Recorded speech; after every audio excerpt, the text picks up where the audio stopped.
Tub Talks with Damon. My very special guest today is activist, speaker, humanitarian, producer, and amazing human being, Shane Lukas. Thank you very much. Renegade, rebel. But not winner of the FIFA Peace Prize. So I just want to acknowledge the really important... But you were in the running. I was in the running. You came this close to getting the FIFA I might even be able to buy one, actually, the dollar store. I think so. I think they're on I want sale. my own. Yeah. I want my Damon's Tub Talks Peace Prize. That's what I want. You are bestowed. You are bestowed with a Tub Talk Peace Prize. I will start. Yeah, that's a good idea. I could start giving that out. Oh, that would be good. And then maybe the Orange Cheeto in charge would do a Tub Talk with me if I give him a prize. Well, that's what he seems to respond. There aren't enough bubbles. I'm just saying. I love talking with people. That's true. I appreciate the openness of the opportunity to be here. Yeah. Thank you so much. I'm so happy you're here. Before we get into the amazing work you're doing and the incredible, in many ways, year we've had since we last spoke, I want to ask you, Shane, what do you like about your body? Oh my gosh. I love my fur. Yes. So I guess I'm just going to go with, I love my fur. I love my fur. There's a lot some of there. my fur. I know there's like all these Beautiful. bubbles now. All the bubbles. Beautiful. Yeah, so I'm a big fan of my fur. And right now, also, I guess I would also say the mohawk. I'm really in a mohawk mood all this year. My Shane Lukas duck. For those, because you have a mohawk. We're like twins. Yeah. We're like twins. It's very cool. Okay. I'm almost as pink, actually. This water That's is very right. How did you decide to grow out your mohawk? I've had it before, so I go through phases. I have so many colics. I have probably 50 colics in my head. And so whenever I grow out hair, I always have to do all this hair product. And so when I was in high school, I tried growing it out. I tried a perm. That did not work, by the way. The perm was embarrassing. Yeah, it's very funny. And then Mike Brady fro? Oh, it was like almost like an Annie. And for a ginger, it was just a bad, it was just a really bad, it was just a bad idea. And there's photographic evidence. And then I also had used so much gel to hold my hair in place that was like helmet head. So, so I've always been really resistant to growing out my hair. I've only done it a few times, but the mohawk is really great. This is the longest my mohawk has been, to be honest. It's normally like like about an inch or 2 inches. And that is real inches, not those internet inches. And so, but this time, actually, I really like the mohawk. I'm kind of growing into it. It's something as a 50-year-old. I feel like this is a time of dissent, and I really like the kind of positive queer dissent of it. I like it too, and the higher the hair, the closer to heaven. Oh my gosh! Oh my god! And at my height, I'm gonna have to grow up pretty tall. It is a good look. Yes, I guess. So this being, I was looking at our last interview, and the link is right down below if you're watching this on YouTube. But we just did our first interview about 18 months ago. Oh wow! And it feels like so much longer. It feels like we were talking about your arrest and the injustice behind it as kind of this anomaly that had happened in 2015. And I feel like now this is just every day we're seeing this everywhere, that people are being unfairly detained and traumatized and harmed by the police. Yeah. I mean, the use of law enforcement, right? The history of oppression has been using the levers of enforcement, right? Yeah. And using it in such a way, defining it in ways that allow an openness so that those you like, right? This is what we're seeing, we're seeing, different applications of justice. So that we have somebody in the White House who is, by all accounts, a criminal, bounded by courts, and so on and so forth, and yet able to escape that system, demonstrating that there are two different systems of justice. There is those for those who hold the power, typically tied to wealth, but also we could say race. We could also talk about other privileges, but that they wield that power. They wield justice in a very inequitable way. And I think what we're seeing with ICE raids, certainly what we're seeing in other ways, even in the vitriol, like attacking people like James Comey or Letitia James or other people who have tried to prosecute within the federal government and watch them just get targeted for no good reason. And courts that are theoretically, insulated from behaving politically have so far found that to be true. but the courts themselves are tainted. And so it's hard to even trust the judicial system in most accounts, because we're going to see even, by the time this airs, we may see some major expansions of federal power, and so, or of executive power. And that's scary, right? And so the history of queerness, has always been, how do we apply it? Queer people could be walking in a park and they would get put in jail. If straight people were walking in the park and having sex in the park, they wouldn't nearly get the kind of criminal or lifelong penalties that basically gay people specifically have experienced, right? People of trans experience, walking while trans laws and other stuff like that have always been, again, applied more heavily, even though they're trying to use something that just sits there just in the books but never applied until it's a person of color or a person who's trans or a queer person. So, this is a moment where there's so much justice being used in this idea of lawfulness, but it so looks rogue, it so looks unlawful, it so looks criminal that it's hard to find faith in any of that system. And I guess what I would say is we're probably late to the game for a lot of people of color, for a lot of other community members who have always looked at that system skeptically. Yeah. And I think queer people as well, historically, have looked at it very skeptically. But now I would say nationally, there's a skepticism that is well deserved. Do you think in the larger picture, there's going to be an outcome that may serve this country and serve the humanity in this country? That, of course, people of color have known that the justice system is biased and skewed towards harming and traumatizing people. And many guests have talked about this here. Do you think for white people who haven't seen this in this country before, this is going to be a wake-up call? I would like to say that. I don't know. I think we just don't know. We've never lived through a period, not that has this kind of instability, but that lives in conjunction with also the technological advances that have put a lot of power in the hands of very few people on how we access that communication. And so you could argue that literacy was a force of social control at some point, and access to literacy. That includes things like yellow journalism, and that there's always been this sort of tainted version of news in different places. But the kind of ubiquitous impact of your phone, the device you're probably watching us on right now, the ubiquity of information, the amount of content that we are given, means that we're also taking in these messages constantly with almost no counter narrative. And so as these things become more universal, as Meta and Twitter and TikTok and all of these different channels, right? They start to control what you see, and they have been purposefully reducing the presence of queer voices, reducing the presence of trans voices, making some of these choices. It's hard to know what pushing back might look like, because at some point it becomes the norm. And I think the kind of absurdity of the moment that we're seeing will eventually be undone. I actually don't think, and you can mark me on my words, I guess you can throw this at me if I'm wrong, and I might be wrong. I think that Trump's time is probably not much longer. I think there will be an unseating. But the risk in that is that so much vitriol has gone on to this clown and the clown car, which is doing enormous damage running over people, right?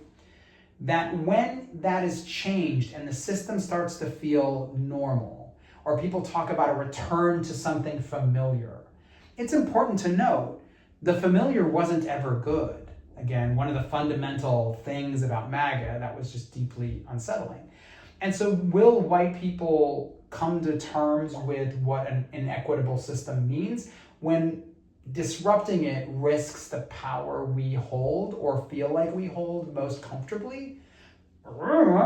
I would love to think this is an opportunity for us to look at those systems and reconfigure them. Yeah. I don't want to go back to how it was. I think there were some problems. I would like to see us imagine something better. And so I do encourage people who identify as white, people who have privileges, really take some time to think about what kind of world you would like to see. Be in community with people who have very different lived experiences, to hear those experiences so that you are thinking more holistically about how a world where everybody thrives is possible. And then maybe we create a better system, one that has, national health care, one that has national education again, where the wealthy don't make up 0.00000000001%, right?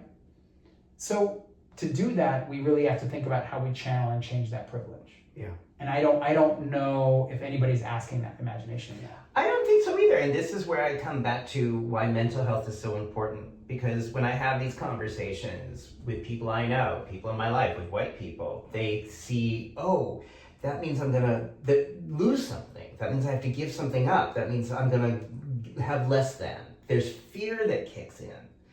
And the opposite of fear is love. And I don't mean love like we all get along and hold hands in the poppy fields. I just mean that we ascend when we are all doing well, when there's equity, not equality, but equity to government, to education, to literacy, to voting, right? That's a win, to economic opportunities, to land ownership, to generational wealth. That's a win-win-win for all of us. 100%. But getting people's minds around that has been really challenging. Because people think they've won. And I think that's the challenge is, and this is where oppression works, this is where the space before transformative change is possible, is to recognize like just skirting by and just making it and just doing these things isn't actually the system doing its best so that you thrive on your terms. It is you navigating systems of oppression or systems that are limiting in many ways.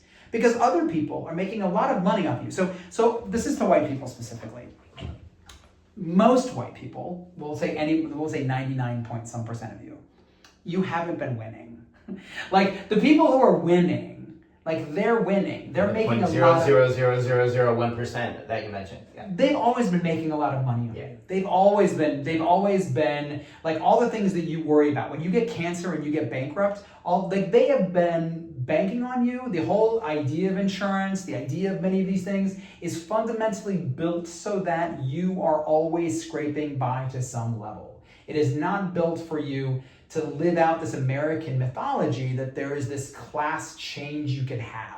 Because that is the message, that's the sell. If I work hard enough, if I do these things, I will be able to move beyond the class or beyond the space and access the resources I currently have. And that is a lie. And there is a lot of stats out there that basically reinforce this over and over and over again. And so I think there's this idea that because I am not directly suffering, or at least I am used to the suffering I have, that I am, in fact, in some ways, I am going to own the suffering I have because it is so comfortable. It's like this tub. It's nice and warm and I have all these things. But what is it like to imagine a space where you're not suffering?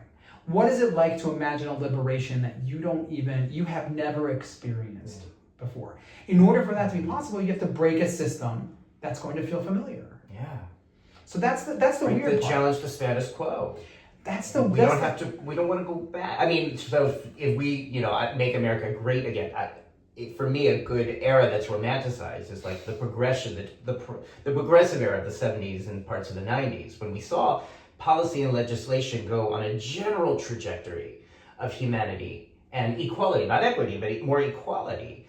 And that seemed like a good idea, and it was a good idea. But even that was calling back to the 50s, that was never real. Yeah. So like having lived through the 90s, because I'm 50. Yeah. Right? We're both in our 50s. 54. And so they never thought about it that way. Yeah. That wasn't the language even in the 90s. Right? They were still criminalizing black people, Yes. particularly black men in that era, because they were looking for who could be the scapegoat of a drug war that they actually weren't trying to fight. They were actually doing a lot of other things, like a class war and a race war.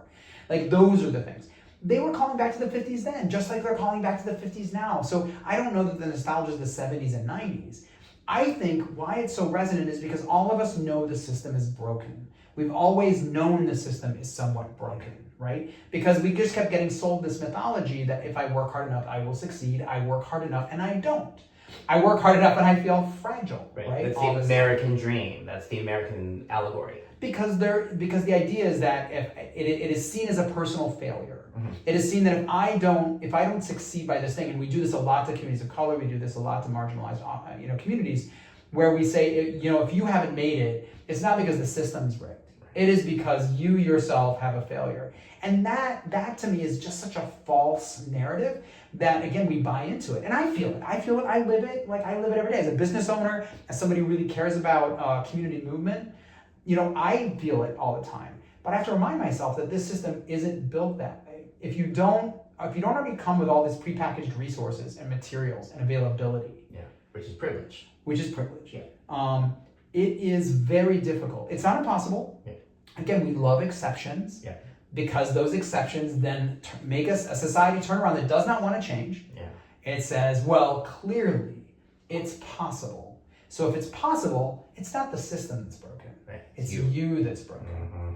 Even though statistically you could work as hard as the one exception's there, you could even outperform. And actually, again, for women and communities of color, for people with disabilities, they know they have to overperform to just get to a place of consideration. That like even then when it doesn't happen, then it's your failure. Like you clearly weren't doing it. We don't want to look at the system with the same skepticism, the same critique. And that's the problem. What I love about the current era, I guess the silver lining is it breaks the systems. What I don't like is the cruelty, the harm, again, the absolute, indefensible, right, cruelties that are being levied. But I do think that it spoke to something in the general environment that also, like Bernie's campaign was founded on. Certainly, we see it among young people in the conversations about New York and other things around Mamdani's win. We see people wanting to say there's got to be another way to do this. It can't be this over and over and over again. Yeah. I love that. I hate that we put the actual material ability to do it and the tools in the hands of people who literally do not want you to succeed. They do not want Which you. People, I mean, like Trump, yeah. we've chosen as a nation. I did not choose this, yeah. but as a nation, yeah. to put the ability to deconstruct those systems, mm-hmm.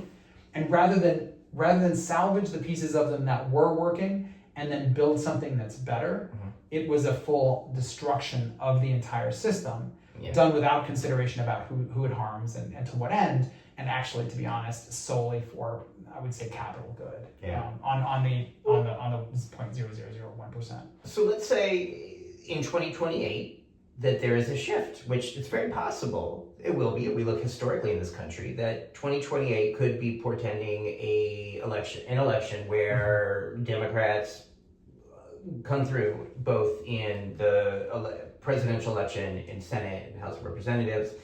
What would you want to tell them? What would you want to say to them about like a new system? Not going back to, we're not going back to party like it's 1999 here. We want something better. What does that something better look like? Honestly, that's tough. I would invite communities to start having that. I don't know that I want that to have that answer, uh-huh. because I think I embody and certainly my experience puts me in a position of I know what my privileges are. Yeah.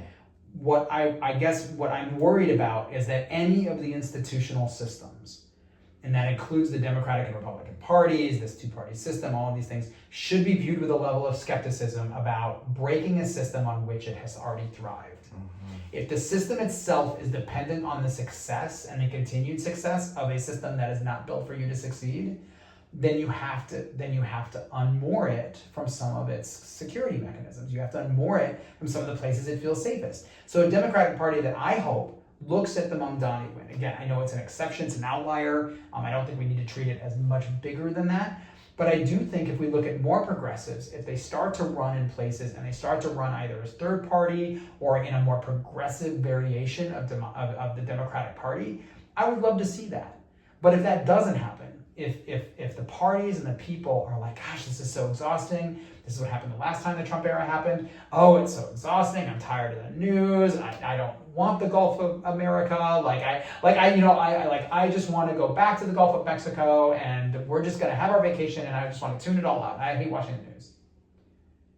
We will go back and we will repeat the same thing over and over and over again. Because it's not going to fix absence of healthcare. It's not going to fix any of these things because it's still built so that certain people will make a lot of money and certain people will not. And there's no sharing, there's no consideration about the fact that people who have all the money owe that to the rest of the population. And somehow need to be in somewhat again, they don't have to have the same amount of money all the way around. I'm not talking about a communism, I'm talking about a democratic socialism that recognizes you can have an electorate. There are hierarchies of income. It's going to happen. That happens across even European democratic socialist nations. But that there is at least a recognition that all people, you're gauged on your system by its success by those who have the least and at which level they live. And that's something we should all agree on, because you could be, all of you could be at that lowest level, even though you don't feel it right now. And so you should, if you want, out of your own self-interest, if that's the only thing you have, and it's not empathy, and it's not all the things which I wish you had, I do. If it's all about self-interest, you also could go bankrupt if you got cancer or someone in your family got cancer. You can end up in all of the situations where those safety nets are necessary.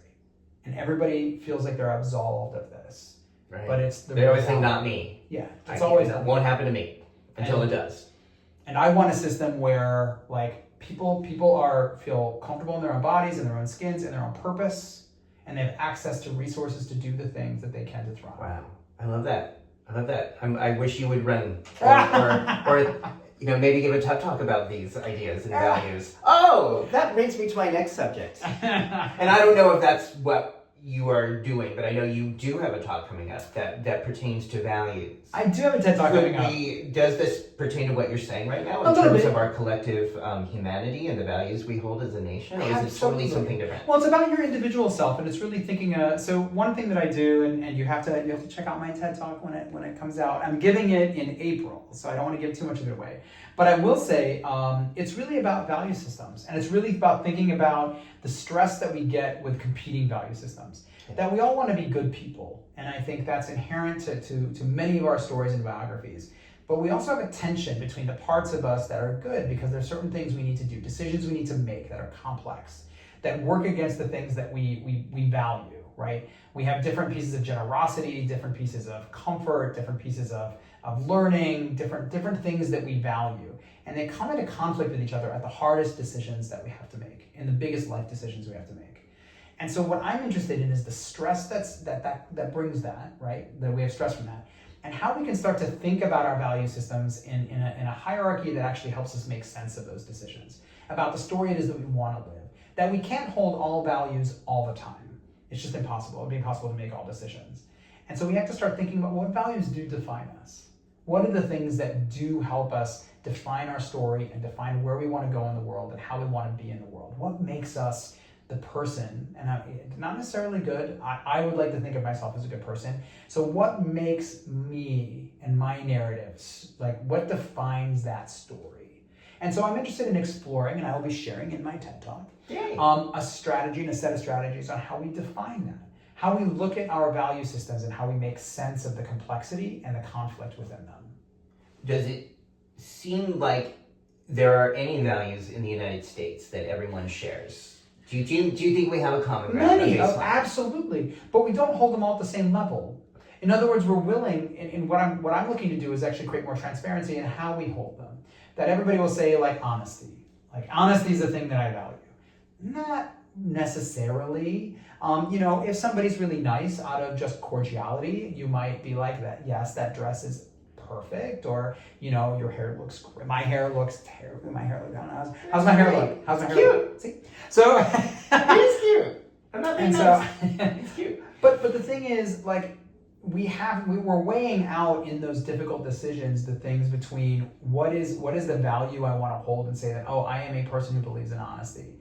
But actually what I hold a little bit more than that is actually like I also value my relationship on seeing you thrive and feel confident. And so I'm interested in disengagement, right? And so I might not necessarily say the truth in the same way. And so honesty isn't necessarily the same thing at that point. Right. And so I might be like, no, I think, you look, and I might, find a way to grade it or find, do the things I can do because compassion is a whole thing, something I value. But like people will talk about their values in a way that's a sort of aggregate pool. And the reality is we don't actually hold them all the same way at the same level all the time. We can't. And so it causes stress because we end up in this thing like, I have to make a very difficult decision. I don't know if I'm more honest or I'm more compassionate. Which is it? I'm not sure because I'm just going to be just straightforward honest, and then you're going to hurt a lot of people in that process if that is what defines you. And again, I'm all for honesty. Honesty is great, and it might hold a different place in your value system. And it's worth having that conversation about what that means, because other things that we hold fall the same way. Am I generous? A lot of people think of themselves as generous, but when you actually look at statistics, it's not as high as you think. And so where does this fall? And then maybe in thinking about our values more concretely, we can actually go, well, actually, I do want to think of myself as more generous. Maybe I do need to think about my own value systems. And what do I hold dear? It's so interesting, especially in this past year, to see people's values, or what appears to be values versus reality. So for instance, in October 2024, I volunteered for the Kamala Harris campaign to knock on doors in Luzerne County, Pennsylvania. And for the most part, it was a really pleasant experience. But if you asked everybody who I encountered what their values are, they would probably talk about the Christian values of love thy neighbor. They would probably say that. But they voted overwhelmingly in favor of someone whose words and policies contradict that, and really spoke to a fear that they were carrying about basic money. Like, again, it wasn't just one person. It was a lot of people who said, I'm voting for Trump because I could afford eggs and bacon and cereal at the supermarket better when he was president than the current president. And again, it wasn't just one person. It was a lot of people who said that. So again, it's like, all right, as much as I'm sitting there trying to talk to them about we and talk about the implications of Project 2025, their value system guided them toward voting for someone who did not do that. And I don't know, I'm horrified politically, fascinated sociologically about how that happens. Because we tell ourselves a particular narrative, and because we don't really think about our values as having a structure. Yeah. And so at this moment I feel this way, and at this moment I feel this way, and my values are going to reflect that momentary feeling. And what I'm interested in getting people to do is starting to think about, well, what values define your story? If you were to summarize your story and help your story have some shape and some structure, what things, I'm going to use the word define, right? Like, what defines that story? Because I use this in brand work all the time. This is very common in the brand work I do, because an organization, say for a nonprofit, they're going to have 20 different values, things that they hold different places. But what I do as part of the brand work is going into that conversation and saying, okay, well, we can't hold all these 20 at the same time and run the organization the same way, because we literally, everyone here would be on vacation at every moment. We'd be spending all of our time being compassionate caregivers in different ways. We couldn't actually do the operations of the organization in that way. So how do we break this down into such a way as to say, like, these are the core values, and this is the way we start to line up to them. This is the way our behaviors actually reflect these values. And this is how we come to understand that we do have all these values in the room, but some of these values we need to take risks with. Some of these values we need to, in some ways, we're going to feel very vulnerable in, because those values actually define us. And when the difficult decisions come, those are the values that I'm going to have to make the most difficult decisions with. Mm-hmm. And sometimes those decisions are hard. And that helps, I think, make people, to me, my hope is that it adds transparency to their decision-making today. So if, for example, love thy neighbor is, again, a value that they carry, then having that as something that defines them, it's a good chance to say, well, how are you embodying that? How are you bringing that through? And letting them sit with that and that reflection and being like, well, this is a very dissonant thing, because now my choices actually don't reflect that value system. And so maybe this isn't actually the one that defines me, and what defines me is, I'll just say, I don't want to say economic stability. I think it's much more of a sense of, maybe it's a case of agency or other thing that, the cost being part of the decision making they're making, but it's also this idea of fear of not having enough, right? Of having some kind of stability there. And so maybe that's more important.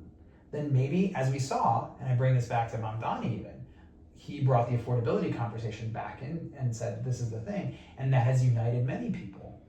And so maybe it's a case where our conversations need to be looking at those values as well, and saying like, okay, these are values that we do get more universal acknowledgement for, and these are the things we do care about affordability, or at least we care about access in some way. Again, I'd have to think about, or I'm open to ideas on what people think that value would be called. But essentially that value holds something that people will make difficult decisions for. They will vote out of party, they will vote against some of the norm, they will speak to it. In fact, you see obviously Trump racing to that conversation now. And so that is going to hold more than, say, for example, about the ICE raids. That's important for us to understand is this value, I see those values as being very different, and I'm more interested in the cruelties that are done to other human beings, because that is to me something that I make my decisions on.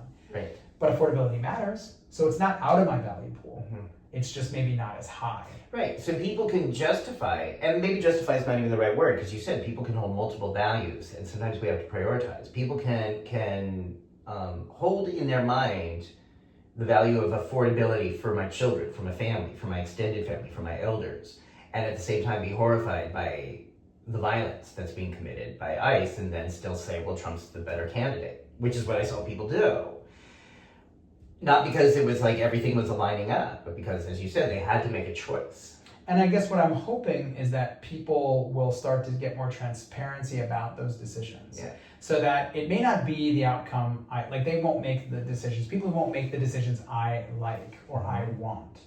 But my hope is, and I've always believed this even in my past and in all my work, the more transparency you create, the more opportunities you have to look at it and then go, is this what I want?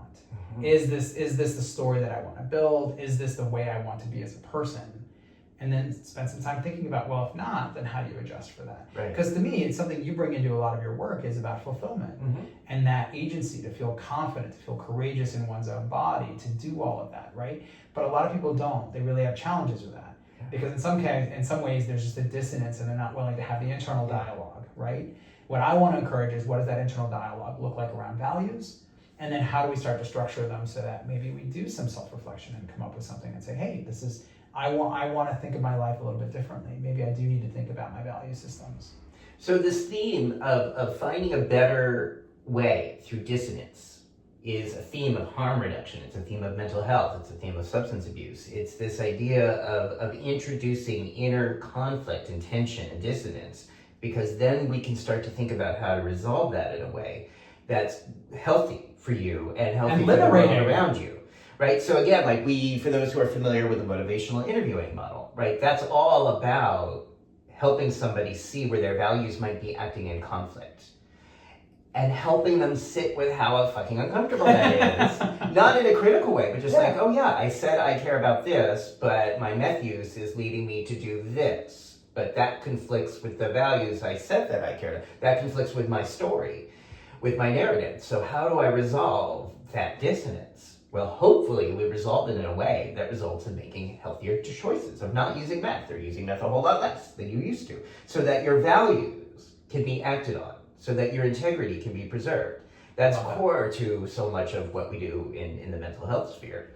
I think maybe what I'm getting from this conversation is how as a country we might be going through dissonance and conflict and struggle and conflicting values, and I still hold out hope and optimism that this will having same shape from the sliding at the top. That's number one on the list on my values right now. Sliding. There we go. I'm fine. And that we hope that maybe there will be a greater conversation. Again, not about going backward, but how this country can go forward in a way with values. I don't know if I think that everyone wants to be a good person. I think everyone is looking for a semblance of safety. This is what I come to in my 54 years of life and my 35 years of activism. Everybody's just trying to go to bed at night feeling some semblance of predictability and safety. I would agree with predictability. I mean, I guess it's interesting. I think most people want to be good people. I think when we do our narrative, that was true. Well, because I think in their own story they are. Good point. Again, when I think about how we construct our own story, correctly. because this is, again, I spend all my time in brand storytelling, and so how we share a brand, and a brand in today's modern society, and arguably, I guess historically, but in today's modern society, it's sort of ramped up. We don't control the brand narrative anymore. Like if you're Nike or whatever, you're giving tools out to people to basically help construct your brand narrative, and you are trying to shape it through advertising and other things, but you essentially won't control it because there's so many different media channels and it's impossible to do. So you are shaping a narrative other people are shaping on their own individually, right? And so in our own narrative, we are in our own heads kind of doing some of this narrative work. We're telling this story. We're telling a story. We're the heroes. We're always the hero. Well, and we want to be seen as good. We want to be seen as, our decisions, the harms we have caused, generally speaking, have justification, or we just don't see them as harms. Again, this is where, the sort of fascist kind of movement really gets a lot of its its armament, right, is basically by dehumanizing a population that you're going to engage in cruelty in order to maintain your social position. Right. And so if I can take a population and I can dehumanize them, Right. then I can allow myself to continue in a system that fundamentally continues to engage in that oppression. And do you think ICE agents have the narrative that they're good people doing good things? Yeah, I mean, I think if you look at the advertising around it, if you look at the narrative of it, if you grew up in the Midwest, so as somebody who grew up in the Midwest, and you know, again, I did not grow up on the farms, I grew up around the farms. There are individuals with a version of a patriotism or a version of a nation that is, in some ways, understandably, removed from the actual impact that immigrants and refugees have made as part of the nation. Because I would say that, for example, growing up in our social history books or in conversations or the signs, the things we elevated as a culture were not the stories and in the way of making immigration a fundamental key to both our practical success, inventions. Einstein would be probably a good example of an immigrant who made enormous, things. But many of our inventions, many of our things have been the result of immigrants. But also the economic engines and how much and a percent of the American economy is built on immigration. Right. I mean, we're all immigrants in the United States, except none of us are. Native Americans. I don't know. The rest of us are all immigrants here. 100%. But the idea of patriotism is fundamentally to create another, right? Patriotism fundamentally needs to create that you are of this nation and they are not. Otherwise, there wouldn't be, right? You wouldn't have a nationalism. Right. There's a Luke Skywalker and a Darth Vader. And so with that, there is this sort of innate sense, just like whiteness. Whiteness doesn't exist until there's a historical pathway for the development of whiteness. Yeah. And so these things are built and they're reinforced through a lot of the systems because it was a patriotic duty to do. And there's lots of reasons. Historians will do a better job than I will with any of this. But the idea is that there's a legacy to this story. And so these individuals are there. And again, I'm sure there are ICE agents of Latina heritage. Okay. Right? I'm sure. It's hard to know because they're all masked. Right. And scary looking. But that these individuals, see themselves as an exception to this conversation. This is why, communities of color voted for Trump, or community members of, there were certainly community members of color who voted for Trump, and gay people, a lot of gay people voted for Trump, and that kind of stuff. That they see themselves as somehow, an exception to another rule. But that rule is fundamentally dehumanizing. It's taking the empathy out of the conversation and saying, you are not worthy. So how does somebody who does that then go to sleep at night, right? Like, that's the big question. How does Pam Bondi go to sleep at night? How do they see themselves? I assume in a coffin. Anyways, but like, I got that's Stephen Miller. Stephen Miller goes to bed in a coffin. I'm seriously that vampire. So, how do they do it? Because in their narrative, in their telling of self, right, they have a righteous indignation, a particular narrative that fulfills their goodness. And so I understand about safety. That's why I'm interested in what you're talking about. Stability is really fascinating because it's sort of like, yes, there's a certain safety. But some of that safety is in my own sense of like, I have a self-righteousness. I am doing good. Religion is fundamentally built on that, right? Like I can ask permission and absolution. That's the word I want. Absolution for the things that I've done that are bad, because it allows me the safety of knowing that there is a path for me after I die. But that's still a thing that's really important to people. So I think that safety thing is really interesting. Like that safety perspective is really interesting. I still think people want to see themselves as good, inherently good. What that means, I think, is individual. Am I a contributor? Am I, compassionate? Am I generous? And I'm interested in the values that tap into that good, because I think that is where some of those bridges have to be built if we're going to get out of any of this. There's a new ad that's being debuted, I think just this week, that's intended to introduce some conflict into the narrative, into the dissonance, that's marketed towards ICE agents. So it shows this man whose daughter is so excited to see him when he comes home, and she's like, Dad, what'd you do? I'm so happy to see you. How was work today? And he's flashing back to kidnapping and assaulting people who were crying all day. And his dissonance is like, I don't think this is a good job. I don't think I'm a good person. So they have these ads right now that are targeted to ICE agents to say, do you really want to be doing this? Are you No, really it's a really- good person if you're making people cry all day? It's fascinating. There's also there's a hotline if anybody watching this is in the military and wants to get out. It is run by the Quakers, and it has been run for a long time, and it is there for people who are enlisted in the military who have decided that nonviolence is a better pathway for them. I do think that this dissonance lives in the military. It lives in these in individuals because it is hard to, as a human being, watch cruelties to another human being. You have to dehumanize them. You have to make them less than. And so when there are social structures that reinforce that oppression, reinforce that idea, those are the ones we have to look at and destroy. Like, those are the things that have to be removed.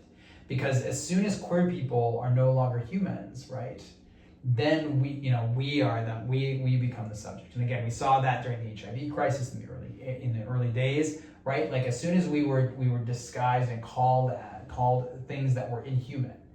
But it took the humanizing of the movement. It took bringing those stories to people's, in this case, 60 Minutes and other places. Golden Girls, we love you, Golden Girls. Still do. It took the humanizing of individuals in order for America to shift and go, oh, but these are people. Yeah. And we saw that with the first round of they weren't ICE at the time, right? It was an HSA, I forget who it was, who did the raids in the first in the previous Trump era. That once there were videos of kids being pulled and families being pulled apart and that kind of stuff. And again, Obama, we still see you and those kids in cages, so don't think this is not absolving any of that. Yeah. But that humanizing of what had already been painted as an anti-immigrant sentiment, which kicked off and arguably has always been in the American ephemera, or I don't know if that's the right word, but the general ambiance, the miasma of the experience. I think it's important that at some point we need to make peace with this idea of what immigration means and that it's great, and that we need to start from a place of that. And instead, we're starting from a place of critique. It's easy to critique a system. It's hard to imagine a system that is what you want it to be. And I think maybe that is also, and this, again, sort of not detours, but kind of advances the conversation a little bit. It also moves to maybe some of the solution too, that we have to start imagining a world that we want. And I think that helps us not just tear apart the world we have, if that makes sense. Mm-hmm. But it's about us, not them, not me versus them. Well, then I want a world ascendance. Yeah, I mean, I want a world where immigrants exist and thrive. I want a world that has education for kids. I'm willing to, as a taxpayer, pay for that even. Yeah. I want an electrical grid that works. I want a park system that is open and not sold to oil companies. There are things universal healthcare. I want universal healthcare. Yes. That these are things that we don't have an imagination. What we have is this doesn't work, so let's tear it apart. Yeah. And I think the problem is that we have a lot of things. We're going to find a lot of things that don't work because no one was there to maintain them and no one was asking more of them. And some of that is about retirement systems, and some of that is about roads and electrical grids and all the things that we just stopped imagining better. Right. So imagining better.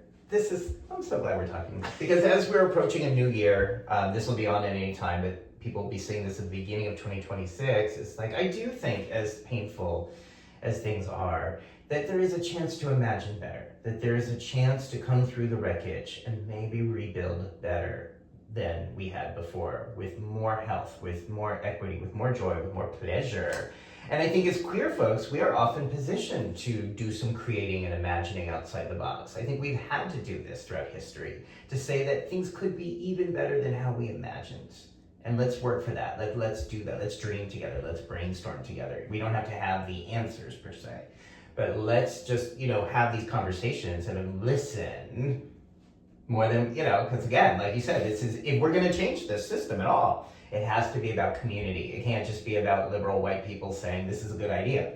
It has to be community on all levels. Nothing for us without us.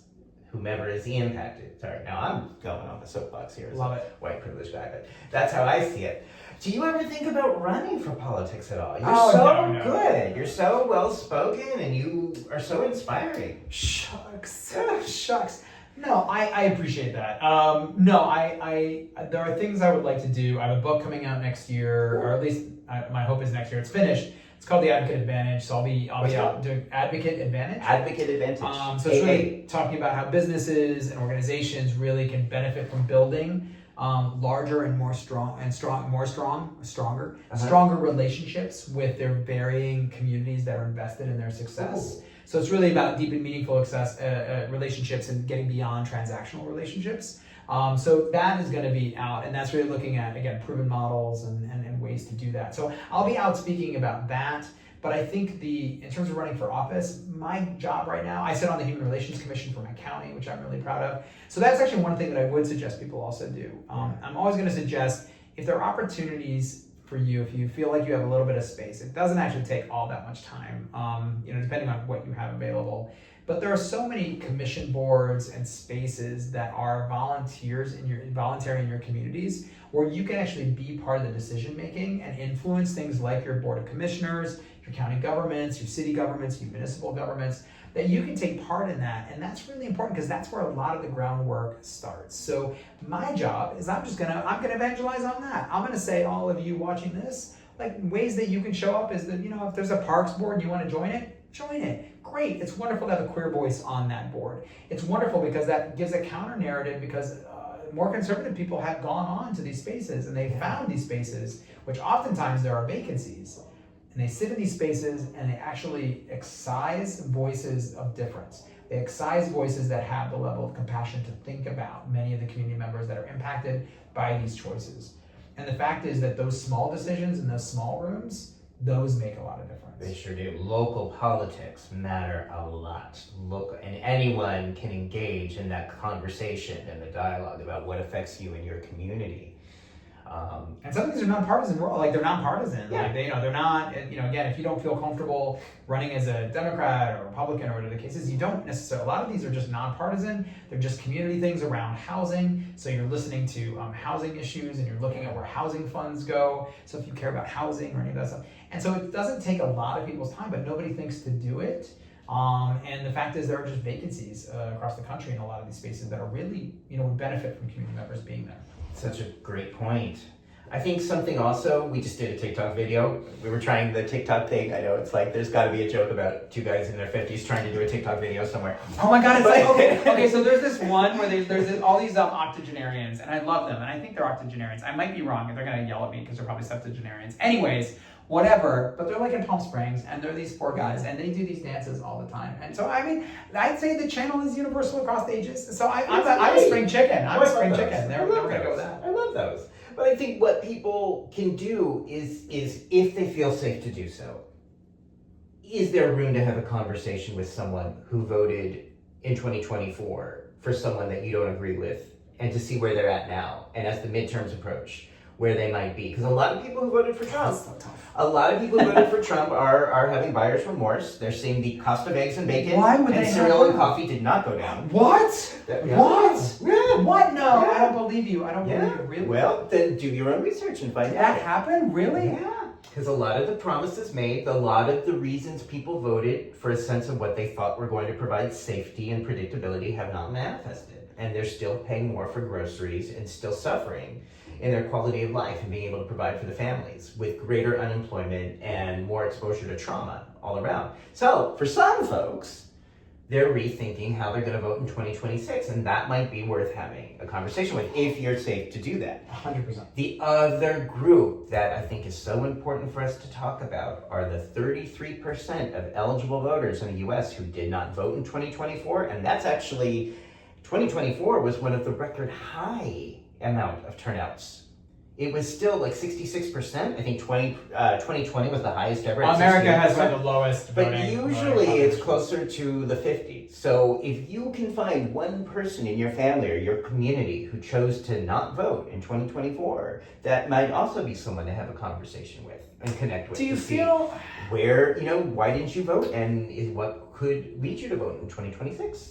First of all, second that. So I'm gonna Xerox, a little Xerox machine, some of that. I'm gonna Xerox that. Fax. But I'm not gonna fax it. What, I'm gonna fax it? Well, Xerox, who Xerox is now? Oh my Well, because the DIY movement, the zine does that. Yeah, so a little ditto machine, I would totally do that. But Okay. who faxes? The devil. No one faxes. Let's be honest. I feel like I have bubbles on my face. No one faxes. And the only people who fax now, no, that's it. There's no. They literally fax from hell. That's it. Yeah. That's it. That's where those faxes generate from. I firmly believe that. I do wonder, do you feel like there is a path for queer people, particularly gay men and women of middle and upper income, particularly white, but not only, who voted for Trump in 2024? I think that is probably the bigger and more challenging question to me. Mm-hmm. And I know we've talked a little bit about it in the past, but it becomes even more, since the time that we had the previous conversation. I might have mentioned Peter Thiel, I can't remember. Peter Thiel is certainly the most notable and one of the bigger donors for Trump, but Barry Weiss, is a lesbian who's taken control of one of the networks, supposedly auditing content, but at the end of the day, it's been horrifying in terms of misinformation and stuff. Like, how do we think about that accountability? Like, how does that work? Because I feel like there's a club that they belong to and we allow them to participate in culturally. So Provincetown and these places that have a lot of wealth. Them, you mean the voters? These voting white, wealthy men and women. Yeah. Who, and I say primarily white, right? Yeah. Who have fundamentally voted against the well-being of many of our trans community members, of many of our communities of color, of people without resources. What do we, I don't know the right response. But part of me wants to shame them, and I don't know how. Part of me wants us to have a really good reckoning about what queerness means and why we're so quick to distance ourselves from queerness.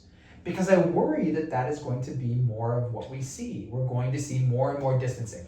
Again, all of you queer people who distance yourself from trans people who had their rights attacked and are having their rights attacked, like, there's some soul searching. There should be some soul searching.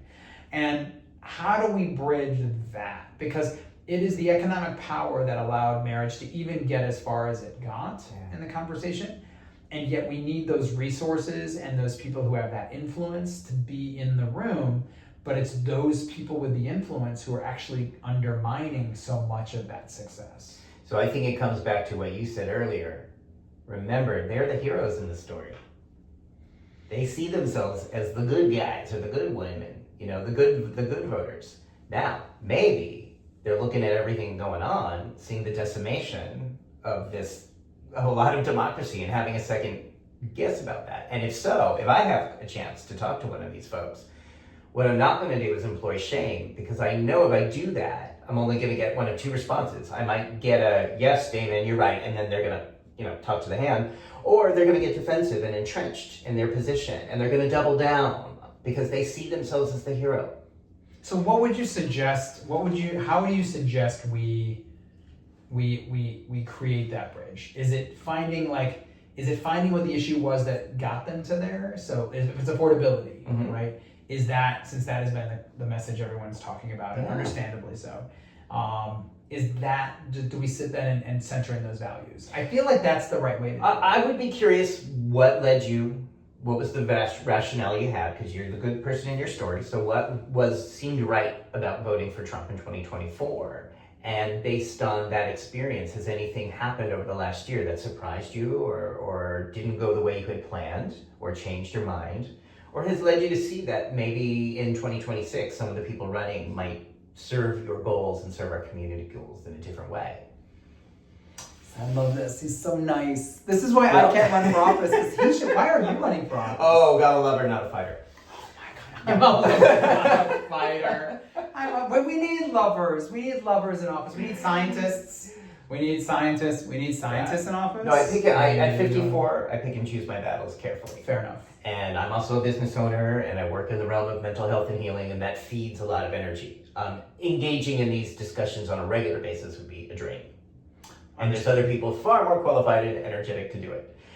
And I get that. You know, I think we've got some young voices coming up in the movement. We've got Zohran Mamdani. We've got a lot of people in New York and nationwide who have fresh, innovative ideas. We have a new mayor in Miami. Fabulous. I think we've got a new mayor in Miami we're excited about. We've got Wu in Boston, so we see you, Wu. And they know how to use TikTok, unlike you and I. So, you know, it's like, I think there's a lot to be said for if you can't be an athlete, be an athletic supporter. That's where I sit in the political thing. But in the meantime, I know from my experience that conversation and connection can do a lot to impact somebody's thoughts, not control or manipulate them or shame them, but to affect them. When I speak from my experience, this is why I'm in pain. This is why 2025 has been such a hard time for me. This is the trauma I'm seeing, and this is what I'm going through, and the people I love have been struggling. And so whatever you do or don't do in 2026, please do it with information. I love that. And compassion. You know, and compassion. And empathy. Right. And if you say you're a person who is identified as gay or lesbian and you think that it's important for us to ascend politically and emotionally, then please consider the candidates who really speak to that. And it may not be a perfect person. It's usually not. Right? We're rarely going to have a perfect person, especially if it's a binary, the two-party system, which is what, for now, we're stuck with for the time being. While the system is what it is. But perfect, let's not make perfect the enemy of the good. I hear that, but I think the challenge that a lot of people have faced, right, is how do I determine what that balance is? Because it's not... I don't know many people, even those who voted for Trump, right? In many cases, who said like they were not MAGA people. Mm-hmm. Right. The people who they were all kind of like, I don't like any of my choices, right. And so I am choosing out of. They want their grocery bill to come down. So how did that work for you? Yeah.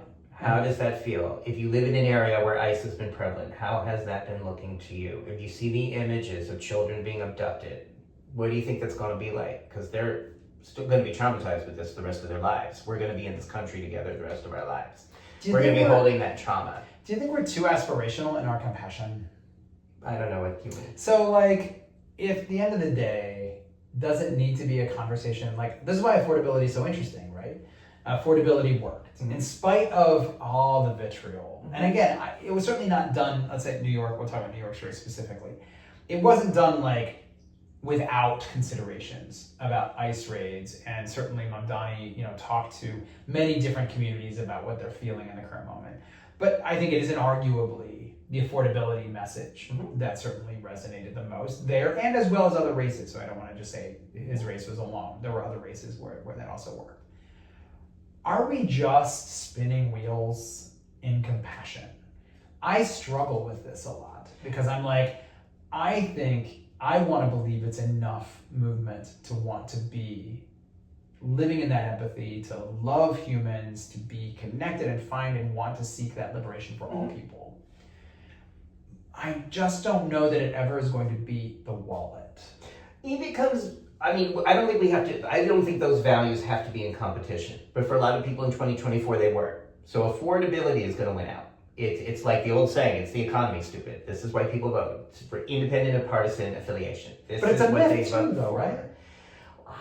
It's hard to say. These numbers don't really show that, and I'm not saying we can't move toward affordability, but the idea is that we talk about conservatives are supposed to be better fiscally, and yet there's literally no data that says that, right? Yeah. And so there's this idea, there's this mythology that sits out there. But I also think, even under the best situation, if you look at the data, it never really gets better. Mm-hmm. It just continues to move depending on, I guess, major turmoil, right? So it's revolutions, wars, those are the only things that have ever reset. Well, and stock market crashes. And depression. Yeah, depression. Unemployment, inflation, reset. And people continuing to go to the grocery store and be able to not afford things. But that's every time it's people suffering. Yeah. Well, yeah. Isn't there a way to do this without the suffering? I will tell you, this is where my hopes were dashed last year, because I really thought, I will take ownership, because I really thought that if there was a lesson to learn about suffering and pain and inhumanity and stripping away democracy and reproductive rights, I thought we learned that lesson in the first term of Trump. I thought, whatever that was, we had to learn from that. I thought we had. And I thought that was represented in the 2020 numbers, the election that took place. And then I was wrong.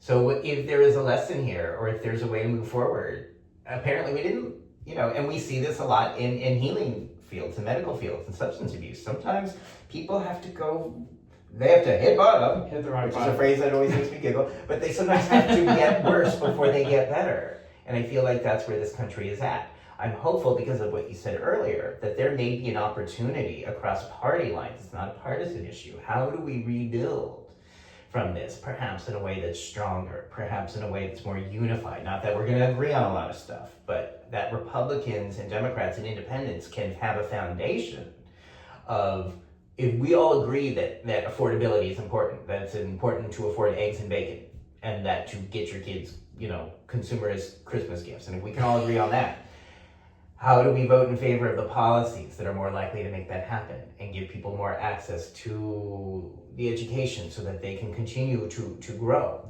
I heard, this might be wrong, that this generation coming up is going to be one of the first American generations to predictably not surpass their parents or grandparents economically. Yeah, they will not have the same purchasing power. Right. They will not have the same. Yeah. They will not have the ability to buy homes. They will not have the ability to afford eggs and bacon, new cars, Apple products. It's not going to be as wide as it was. And so if it's really about that, if it's really about affordability of the economy and the me movement, then all right, we're going to see how that's going to play out. Yeah, But someone like Zohran Mamdani certainly learned how to tap into that energy in a way that generated voter enthusiasm and younger people to come out and vote, which was phenomenal.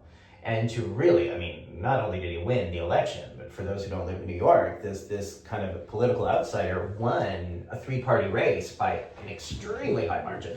He did. And then he won Trump's heart, which again, I think we all, have some, well, but good for him. it is, He seems to know where his values are. I don't want to be critical of him yet. Mm-hmm. I think I want to give him room to succeed and do things. I'm always nervous about how we change systems where people still feel the benefit. And I think that's where it's the challenge and the pain and the discomfort from shifting a system that I feel very comfortable in. Mm-hmm. And I'm right now very comfortable in this tub. Yeah. It's still very nice and warm in here. Although it is cooling a little bit. Yeah. Well, Shane, again, I appreciate these ideas and these values and these questions you bring up. I think these are important conversations for people to have during the holidays, during the winter time, during any time, to have these conversations so that we can think about dreaming and imagining something better. And even if you don't have the answers to that, you can still ask these questions to people who you agree with politically or not. What does it mean to build back and dream a better reality than what we had before?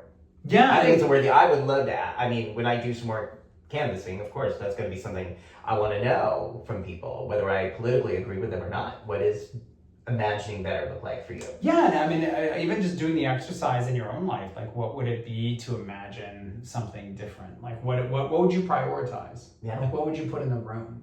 And I think that gives us a chance to think about, not just critiquing stuff that doesn't work, but actually thinking We have about. to be for something, not just against something. We have to be for healthcare and pleasure and purpose and community and joy and liberation and all those groovy things and all of it. pelts of red chest hair, all the good things in life. Like to think about what we're for, not just what we're against. Exactly. And that is, I think, is how we create and dream differently. I'd like to think so. Yeah. I think it's our pathway forward. So thank you. Thank you for today. you. Thank you for giving me the opportunity to join you here in the tub again. Thanks for coming out to Brooklyn. Of course, it's a pleasure. Yeah. Thank you everybody for tuning in. Yeah. So people want to follow you, see a better ideas, see your brand, see your work, follow your work, and follow your TED Talk. Yes. TED Talks is a direct reference to TED Talks.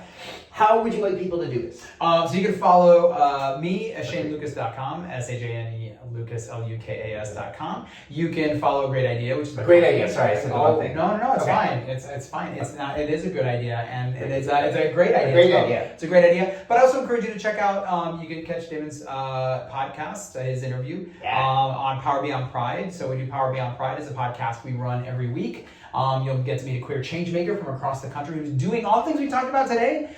They are doing on the ground, so they are amazing people everywhere from food to housing, immigrant refugee rights, queer liberation, trans rights, all of it. Really amazing work every day, and we elevate someone who's doing that work. And there's 8 of us co-hosts from across the country, from all the way from California, all the way to Maryland and New York.